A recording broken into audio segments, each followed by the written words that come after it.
Back in my day, there was this thing called the Rubik's Cube. It was a puzzle that you twisted and turned to get all the colors to one side and to make a beautiful pattern where all the colors aligned. And it seemed like no matter how you twisted or turned, it would just lead to utter frustration and seemed impossible to solve. It seemed like almost that you needed to be a magician and have a magic trick to do it. However, what you discovered was that there was a pattern, that there was a system into doing it. And once you learned that pattern and system, it would take you mere seconds to solve. And you would never have to use anything else to do it. It could be jumbled as much as possible, and still, if you use the system, you'll solve it. In writing, there's something similar called the 3-act structure. The 3-act structure is a system that's designed to help you tell your story. Most stories, if not all, have a 3-act structure. It's the how you get to the 3-act structure that's the interesting part in writing. Because not everybody does it the same. There are many methods that you can use to get to the 3-act structure. And that is what this show is about, as we take a look at how you develop your own 3-act structure that works for you.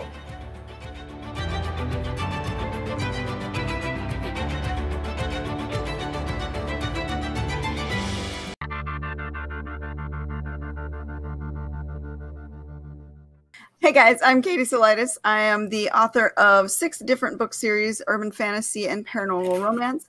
I'm also the host and producer of the Spilling Ink Show and the publishing consultant for Rising Sign Books. Hi, I'm Julia. I write as J.K. Allen. I write primarily young adult urban fantasy. So I'm the author of the Angelborn and the Half-Blood Alliance series, and I am also an editor. Hi, everyone. I'm CHRISTIE STRATOS, and I'm the author of the Dark Victoriana collection, which is Victorian Suspense. And I'm also an editor, and you can find my website at proofpositivepro.com. Hey, my name is VENESSA GIUNTA. I am the author of the urban fantasy series Soul Cavern. The first book is called Javaja, and I am also a freelance editor. Hi, everybody. I'm DEBRA PARMLEY. You guys probably know me for writing military romantic suspense and of other various genres of romance. I'm getting ready to split off into 2 names, and I can't tell you the new name just yet because I need to buy the website first, but I'll be splitting the romance into the DEBRA PARMLEY side and the non-romance into the other side. So all my fantasy and fairy tales and children's books, anything like that, will be in the new name. So lots of changes, and then a big change happening as we speak. We are moving into our motorhome full time, and I'll be traveling around the U.S. and riding on the road. What is the best time to actually be editing? Well, it depends what type of editing we're talking about. If it's developmental editing, story editing, then as soon as you're done with your first draft, or even before. If you're running into a snag, maybe it's a snag that has to do with the story itself. And I don't go into any sort of line edit at all until I have story edit done, because those paragraphs and pages, they might not be there at the end of the developmental edit. So Yeah, I definitely do not edit as I go, as far as like perfecting sentences or making things sound really nice and pretty, because as Deborah said, when you're doing developmental edits, you could completely lose that paragraph or completely change things around anyway. So you don't want to spend a lot of time perfecting and polishing those sentences until you have like a really solid backbone. Like I definitely wait and like try to forget a little bit about what I've written before I jump into like the big deep edit. I have to agree there. Echo what they've both said, that editing should take place after the story is written. And for a lot of authors, when they do that first story that they write, they tend to want to edit while they're writing, which actually stops the creative process. So whenever I talk to my clients, I tell them, get that first draft out, whether it's a hot mess or what have you. As long as you get it on the paper, you can always fix it, but don't start to fix it while you're still trying to create it. I tell my clients the same thing, because so many of them try to, especially the beginning, like the opening, they'll do it over and over and over and over and over again. But many stories, when we sit down to write, we end up chunking the opening because we didn't start in the right place. So that's a whole bunch of wasted time and effort. For me personally, I'm very similar to what everybody else has said. I generally won't go back and do story revisions until I've got the whole thing down. That's not 100% always the way I do it, but that's mostly the way I do it. Sometimes if I get towards the end of a story and it's gone off the rails as far as outlining, you know, it's not with my outline anymore and I'm not really sure where I'm going, then I might go back and I might reread and revise a little bit to try to find the thread that I need. Because when you're off track, you know you're off track and you may not be able to figure out the right track, but as soon as you find the right thread, you know that's the right track. So I'll sometimes do that. I also like to have some time between when I finish the draft and when I start my first round of revisions, which is the big, the story revisions, because like it was already mentioned, it gives me time to forget. It gives me time to get outside of the story so that when I come at it, the first thing I do is read it like a reader. That's a really, really good point. The time that you give yourself between writing it and trying to revise it, you know what you meant to say. And so if you're looking at it right after you've written it, your brain puts the filter on and you'll read the words you meant rather than the words that are actually there. Exactly. And so you can't really edit yourself properly because of that. Yeah, I totally agree with that. And the only time that I think it's okay to start editing right after, I agree there should, before you start your real edits, there should definitely be a gap, and kind of like the bigger, the better. However much time you're able to put a gap in there. I know we all have like goals with the publication dates and everything, but the more of a gap, the better. And the only time that it can be sometimes good to go back immediately to the beginning is when you finish and you have ended up in a totally different place, from the beginning, or your characters are like so utterly different than you had planned that if you go back immediately, you can see, oh yeah, no, that's not what I actually ended up doing. And, you can fix that immediately so that then when you take a break and you come back, you're reading a more solid manuscript. So I was just doing that actually with one of my short stories where I got to the end, a couple of characters ended up a bit different, and I went immediately to the beginning, fix those inconsistencies, and then set it aside. I think that's a great point, because like by the time you get to the end of a piece, your characters can have a different voice than you thought they would have at the beginning. And so while it's still fresh in your mind, then going back and revising a little bit based on what you know of the character at the end that you didn't have at the beginning, that's a really good idea. Sometimes it's you who's changed. I've got a story right now that just came back from developmental edit that I wrote after my dad was on hospice and passed. It's the first thing I wrote afterward, kind of coming back into writing. And there was a lot of death in that story. There was a lot of sadness, and I'm in a different headspace now, right? So I needed the objectivity. It sat for a few years. I needed to get past that and send it to an editor that hadn't seen it. And so there's going to be sections that I'm actually going to totally rewrite, because the story needs to still be told, but it will be told in a different way. Actually, I had a client who did that once, a similar kind of thing. They wrote an entire novel, sent it to me to edit. And when I sent it back, they said, you know what? I've been through a really rough time. One of my best friends passed away. It was a similar kind of situation in a way. And I really, really want to go back through and change the way some of this sounds, the way it comes across. And, some of the emotional aspects I want to be represented differently. And just like you said, he had changed because of, that major life event. And it did change the manuscript overall. It changed some of his style too. Do you all have a game plan when it comes to each draft? Is each draft a step that you take further with the editing process? Or is it you do this to the first draft and then, whatever you have to do to subsequent drafts, you either repeat the process or you do something, just are looking to do tweaks or something? As an editor working for a client, you're usually paid for a specific type of edit. The client usually lets you know whether they need the developmental edit, whether they're looking for a line edit, whether they're looking for a proof. And that's usually what your focus is if you're working with them on a client editor basis. But if you're an author, I think you do kind of like what you're saying. You do take each level of editing or self-editing as a new step. So you start with your developmental edits, you start fixing the plot, you start fixing the characters, the pacing and all that. Then you go back and you start restructuring sentences and make them sound better. And then after that, you make sure the grammar and punctuation is perfect. So you do kind of take it in levels from the author perspective. I definitely would do it in passes as well, like having a focus where you're like, okay, I'm going to look through for characters, make sure my characters are consistent, make sure all the voices sound different. Then I'm going to go through and look through and make sure like the settings, they're grounded in a time and place. They're not just floating in, space. And, my descriptions are also all how I want them to be and not too flowery and stuff like that.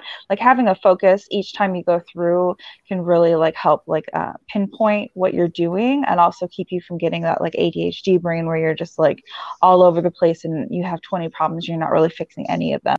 Yeah, definitely. I will, do my first draft. I try really hard not to self-edit. Sometimes we fail at that, and that's okay. Just forgive yourself and move on, and try to stop, because it does, of course, like Katie said before, hurt your creative process. So if you can just do the first draft, even if stuff has changed majorly. Someone else said something about taking notes on the side, and I totally agree with that. I do that a lot. I'll write notes on the side about believability, about historical aspects that I need to check, for example. And then when I go back after the fact, I do more of a developmental edit where I'm looking for like core aspects of the plot and things like that that are way off or have changed a lot, characters that have changed a lot. Those things I can generally do in one sweep, but it really depends on how much has changed. Like if everything has changed since the beginning, and I have had that happen, then sometimes it takes 2 sweeps for that. And then, just as Julia was saying, looking at if you have a problem with a particular character's accent. Actually, if you don't think you have a problem with a particular character's accent, you probably want to go back if they have one and make sure that the way that you've written it in every single scene is the same and it's consistent and clear. That's like its own pass, but you're just looking at that one character. So like once you get into this kind of stuff, as an author, it may sound a little bit like it takes a lot of time and maybe irritating or something like that. But actually, when it's your own work and you're doing it, a lot of the time you get really into it and very passionate, and it's exciting. And you kind of can't wait to like set everything straight and fix it. So I hate doing revisions on my own work. So I do it a little bit differently. When I'm doing my own work, I want to do as few passes as possible because I hate rereading it. I hate it. I hate it. I hate it. As a matter of fact, when I do audiobook stuff, I actually have someone who listens to the audiobook files for mistakes, so I don't have to. So because once I'm done with it, I want to be done with it. I don't want to look at it again. So what I do is I print it out like 2 pages per page. I actually have something, and I go through and I red mark it. And I put little notes where I need to, if I need to rewrite something, I will get a blank piece of paper and I'll put, okay, this is number 1. This is sentence section number 1. And I'll put a little number 1 in my manuscript, and then I'll write it. I'll handwrite it. And then I will go through, and when I'm done doing that, I will go into the manuscript and I'll make all those changes. And then while I'm making those changes, I will tweak and I will fiddle with word. After I finish the first draft, unless it's a hot mess, I try to only do two more passes at the most. So my first book, which this was back in 2007, before we had indies, so I wasn't hiring my own editors. This is coming from the publishing house. I got my editorial letter and I was so excited. First book, first edit, so excited. I read through the letter. She didn't like the ending. She wanted to know, could I come up with a different ending? I didn't look through the manuscript. Instead, I thought about it and answered the letter. I should have read the manuscript all the way through the end because it was missing the last chapter. So I gave her some alternative endings. She picked one. I then had to write it. Instead of being able to just say, hey, you didn't get the last chapter, here it is. Now I'm stuck with this other ending that I have to write. And that's why I fired my agent, one reason. But so I would say, enjoy the enthusiasm, but take a breath and step back and make sure you have read your letter through, and then just skim read your manuscript. Is there anything here that's jumping out like, oh, I'm missing last chapter? If I was to read Save the Cat, and Save the Cat told me I should look at all my names first, and go through all my names and make sure all my names are consistent, right? Mm-hmm. But maybe when you're editing, you go, okay, well, you got all your names right, but you have was in there 55,000 times.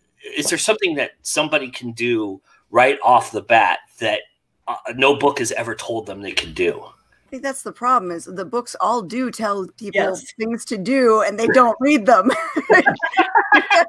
or they read them and they think it doesn't apply to them. But I think one of the bigger issues is I'm sure we can all find, like, if the five of us sat down and like said, okay, what are your top 5 things that you see very commonly? We'll probably have a lot of commons among those top 5, right? So but I think what's much more common is that people don't see it. Like, they don't see what the issue is. So if, a book says don't info dump in your first chapter, they may not understand what that means. And, it means don't give us the backstory, give us what's happening, right? That's what it means. And so a lot of, especially newer authors, they think they need that backstory. They think that that the reader needs to know why what's happening right now is happening. And passive verbs are very common in our day-to-day life. We use them all the time when we talk. So it's something that they may not be attuned to seeing yet. But let me tell you, one of the ways I edit, and I do this because when I was in grad school, one of my professors did this to me, and I learned. When I do a full edit on a manuscript, I hit everything I see every time I see it.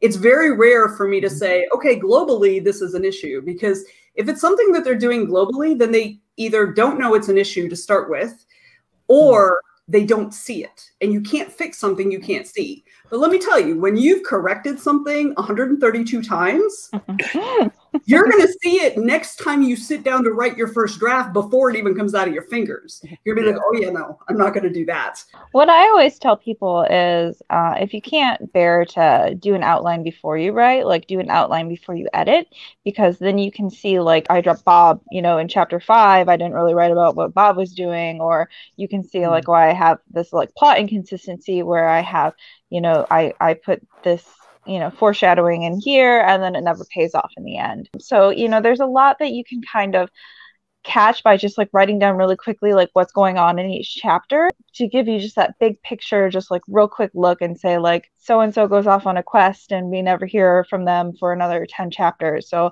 I need to do something with them in between to like kind of show like what they're doing on the side. They can just jump out at you a lot easier. Like, she was saying, if you don't know what the problem is, you can't fix it. So doing a really quick, this is what happens in chapter 5. So I know what I need to fix in chapter 5 can be really helpful. One of the things I started doing is changing some of the classes that I used to teach and some of the stuff I've taught and mentored and stuff, pulling in my dance experience to this and looking at it in a different way. So when we write a story, we are creating in the reader's mind's eye a scene, like a stage, and they see what we present to them. Now with dance, you can have a whole lot of stuff going on over here, but if this hand is moving, guess where their eyes are going? Yeah. And there are similarities in writing, so it's what we're presenting. So with live theater or movies or books, it's the same thing. What draws focus? What are you emphasizing? You can have a thing over here, but if this is going on, it's going to draw focus. Now, it's interesting because for me personally, it'll show up with my secondary characters. I think it's because I try hard with my main characters, and my secondary characters come in and they just start having fun, and they really want to steal the scene. I've had to really, chop chop because that character is a lot of fun, and I could do stuff with that one, but that doesn't move the story along, and it doesn't present the scene that I want in the reader's mind's eye. A lot of it comes from like we put these big expectations on ourselves before we even begin, that like it has to be great, it has to be amazing, and like we really want to like write that next American masterpiece, like in that first draft. And it's just like that, you know, that's not possible. A lot of times we're just telling ourselves a story. And so, you know, just get it down. You can't edit a blank page, but, you know, get it perfect when you're editing. Like, worry about it then. I'm going to say something that sounds very much like everyone should know it, but I've come across it so much. You know, when you're going to send a manuscript, I feel like some writers might become impatient with editing their own manuscript and kind of think, I already wrote it. Maybe they read it through once and they just want to send it to an editor to fix all the problems. And that is going to be very difficult with something that's close to a first draft. And I've had that happen before. Sometimes I've had to send it back and say, I really, you know, you're wasting your money. You really need to go through this very carefully yourself so that I can get into the nitty-gritty details and overarching points, but not be saying, I don't even know what this means kind of stuff. There are a lot of times when I receive a manuscript that just seems like the author got impatient and just thinks that an editor can just clean up the whole thing.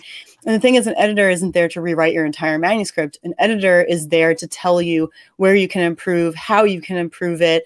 When we say, you know, this isn't realistic, what would be realistic maybe? If we say show, don't tell, what does that actually mean in this scene? You know, and giving as many examples as we can so that you are able to fix it, or, you know, we're helping you along with that.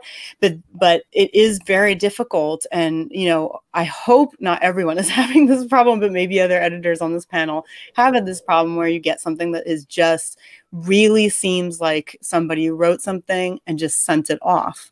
And another one is, if you use voice recognition, please go through it again, because it's going to have sentences that are incomprehensible and I can't even figure them out, you know? So like, again, that's kind of a waste of money in the way that like, I'm sending you back a manuscript that says, I'm not sure what you meant here. I can't tell what you meant to put here.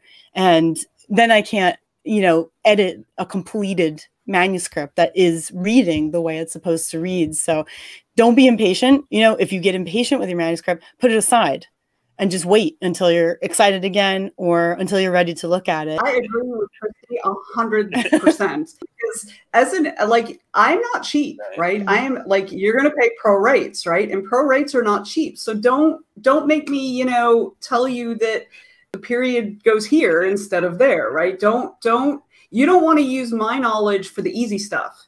Because then I just spend all my time doing the easy stuff. So if you're going to pay one of us, you want it to be the best you can make it before you're plunking down your hard-earned money, because you want to use our knowledge that is better than your knowledge in this, you know, professional instance, right? Don't waste it, you know? Yes. Please vet your editors too. That's the thing. They all have credentials, right?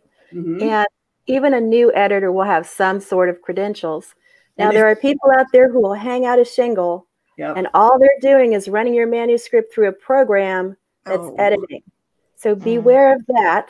Make sure they edit your genre, because if they don't like reading your genre, that will show up in the edits. Yeah. So you've got to do a little homework before you send a manuscript to any editor. That's get samples. Absolutely true. Get samples edited. Send a sample to multiple editors and see what you get back. And every editor's style is going to be different too. You've got to find one who's going to mesh with you. Right.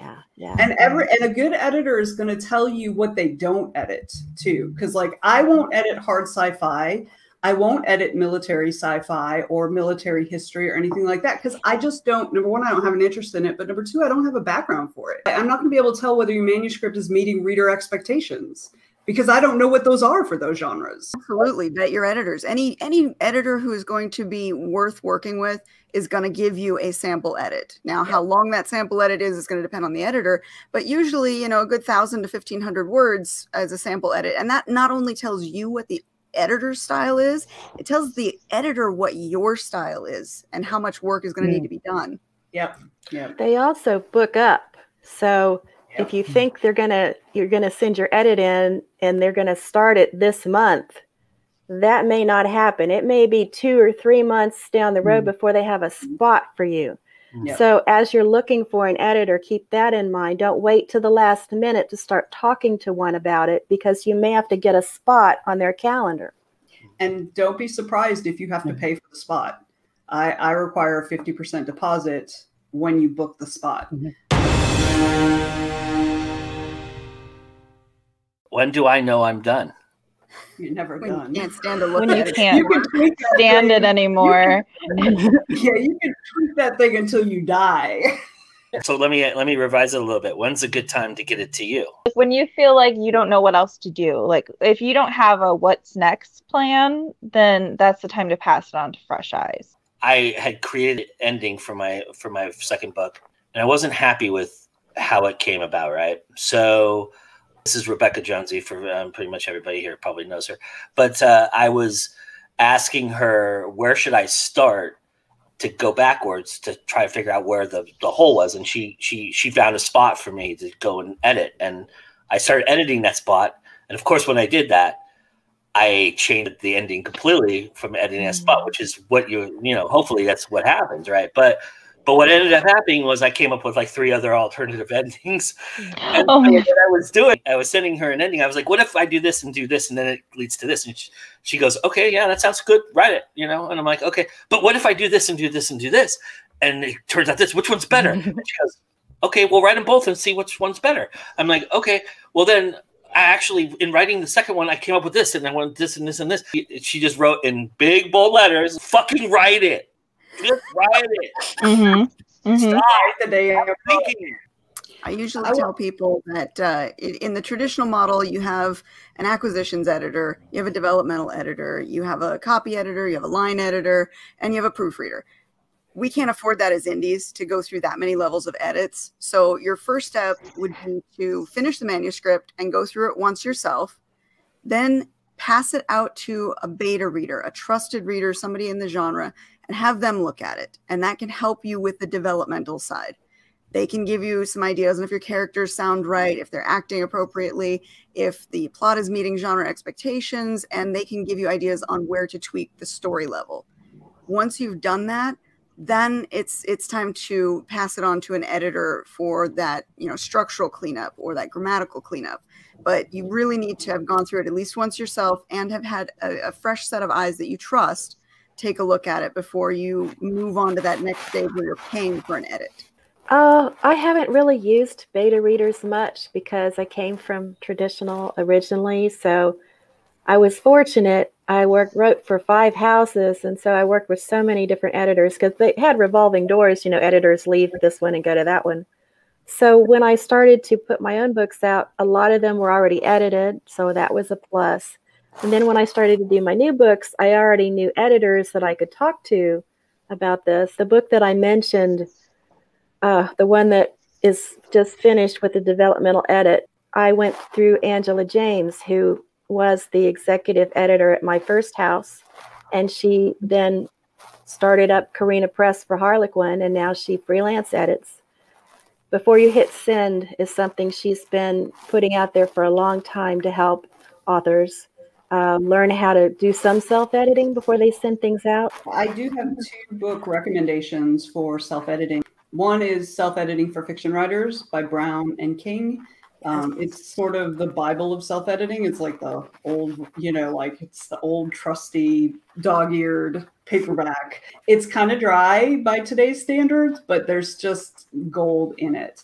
The other one is a much more recent one. It's called Revision in Self-Editing, and it's by James Scott Bell. And it is excellent. And it's even good if you haven't even started writing yet, because the first chapter or 2 is really good for before you even start to write, so that you have some things in your head as you're writing. So my last question to everybody is, okay, so this was our first draft. Everybody ready to do it again? Sure. I already told you. Sometimes, especially when I'm working with a client who's like a first-time author, I usually send them kind of a warning ahead of time before they open the manuscript, letting them know that, number 1, my job is to be the bad guy. I'm supposed to find all of the problems to be fixed so we can get them fixed. So when you see all the red marks on your bloody manuscript, that's a good thing. Yeah. Take a glass of wine, whatever cuddle object you need, and go through them, because we're making this better. It's not an attack. We're making it better for you. That's so Yeah, true. I have the you same really have to thing. sit with the comments. Yeah. At the beginning of my email, I'm like, you know, the editing process can seem adversarial, but blah, blah, blah, blah, right? It's almost like, and I tell them, you know, go get a drink, sit back, relax, get some tissues if you feel like you need them.